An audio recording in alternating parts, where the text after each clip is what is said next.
Il est économiste, commissaire en charge de l'agriculture, des ressources en eau et de l'environnement à l'UMOA, l'Union économique et monétaire ouest-africaine, dont son nouvel essai. Il plaide pour un nouveau modèle économique pour le développement du continent, modèle fondé notamment sur la souveraineté alimentaire.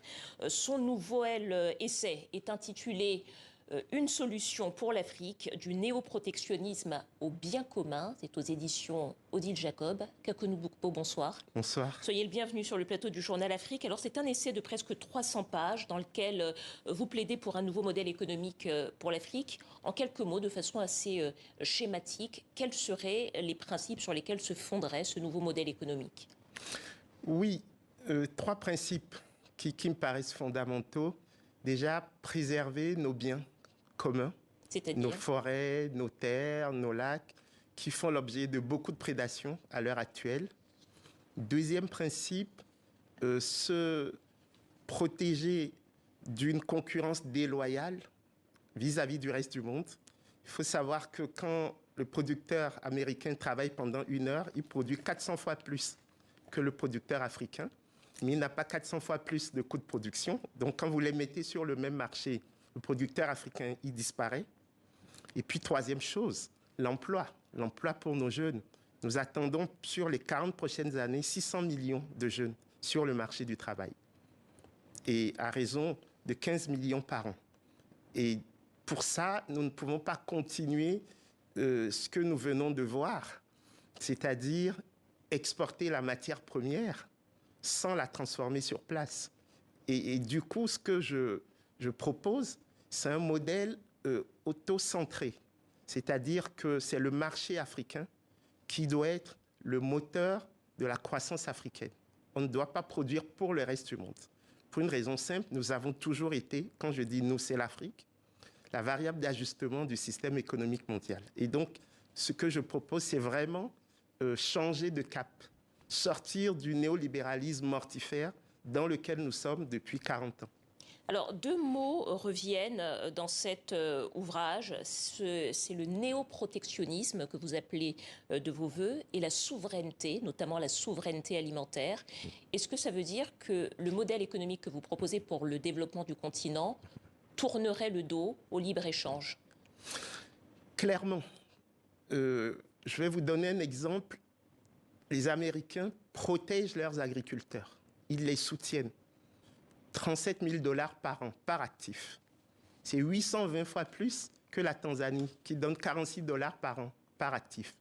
Ça veut dire qu'on ne peut pas rester dans un jeu aussi inégal, aussi inéquitable. Et du coup, ça tombe sous le sens, en fait, de produire pour nous-mêmes, de consommer ce que nous produisons. Et c'est pour ça que nous, à l'UMOA, on a lancé l'initiative Consommer local, qui est l'initiative pour le mois d'octobre. Donc, c'est quelque chose qui me paraît important parce qu'au fond, le néolibéralisme n'a de sens que s'il accepte la mobilité des facteurs, le capital et le travail. Le capital bouge, plusieurs tours de terre par an et même quelques fois par jour, mais le travail ne bouge pas. Vous avez tous les visas Schengen et autres. Ça veut dire que le modèle ne se régule pas comme il devrait l'être. Donc, à partir du moment où les jeunes Africains ne peuvent pas aller ailleurs qu'en Afrique, c'est normal que nous travaillions pour leur trouver de l'emploi sur place. C'est ça la philosophie de ce modèle, qui est un modèle, au fond, que nous avons connu dans les années 60 avec des auteurs comme Samir Amin, qui parlaient de déconnexion, mais en disant que la déconnexion n'est pas l'autarcie. Nous voulons des rapports plus équilibrés avec le reste du monde. Alors ça, c'est pour les exportations africaines vers les marchés extérieurs. Mais la ZLECAf, la zone africaine de libre-échange continentale africaine, qui est entrée en vigueur en début d'année 2021, ne semble pas trouver grâce à vos yeux non plus. Pourquoi ? Non, parce qu'il faut éviter la prédation interne aussi. Comme vous le savez, vous avez 6 premières économies en Afrique qui font 65% du PIB africain. Et vous avez 48 autres qui ne font que 35%. Donc, si vous les mettez sur le même marché, sans gérer les questions de transfert de ressources, de renforcement de capacité des plus pauvres, eh bien, vous allez retrouver la prédation que je dénonce dans la relation entre l'Afrique et le reste du monde. Ce que vous êtes en train de nous expliquer, c'est que toutes les économies ne sont pas égales, y compris sur le continent, et qu'elles ne peuvent donc pas commercer de façon égale. C'est ça que vous êtes en train de nous dire? C'est ça. C'est-à-dire que les souverainetés pour lesquelles nous nous battons ne peuvent être pérennes que si elles sont fondées sur le juste échange. Le libre-échange, comme je le dis, c'est la liberté du loup dans la bergerie. Et donc, cette capacité à faire du juste échange, c'est valable pour nos relations avec le reste du monde, mais aussi pour nos relations entre nous-mêmes. Oui. Juste échange plutôt que libre-échange, si j'entends bien, processus d'intégration comme la ZLECAf qui doit être perfectionné peut-être avant d'être mis en place. Quels sont les préalables, Kakonou Bokpo, pour que le libre-échange qui est appelé des vœux par toutes les institutions internationales, et y compris par l'Union africaine, puisse être mis en place de façon pérenne et juste? Oui, le juste échange ne peut fonctionner que si on développe déjà les capacités des acteurs. Mais avant tout ça, il faut une vision. Ce que j'observe, c'est que nos débats sont de plus en plus techniques sur les règles d'origine, sur la part du contenu local. Mais d'abord, est-ce que nous avons envie d'être ensemble? Si oui, de quelle manière? Et comment nous le matérialisons? Ça veut dire que ce sont des questions éminemment politiques, dans le bon sens du terme. Or, ce que nous constatons à l'heure actuelle, c'est une dépolitisation de tous les débats. On l'a vu sur la monnaie, on le voit sur le libre-échange, on le voit même sur des questions liées à la protection des écosystèmes. Et je trouve que nous devrions faire des efforts parce qu'il ne faut jamais l'oublier, l'Afrique rend des services écosystémiques au reste du monde.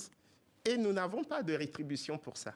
Peut-être en quelques mots, pour qu'il y ait une souveraineté alimentaire sur le continent africain, il faut des réformes, dites-vous, notamment des réformes pour la paysannerie et pour la terre, pour le foncier.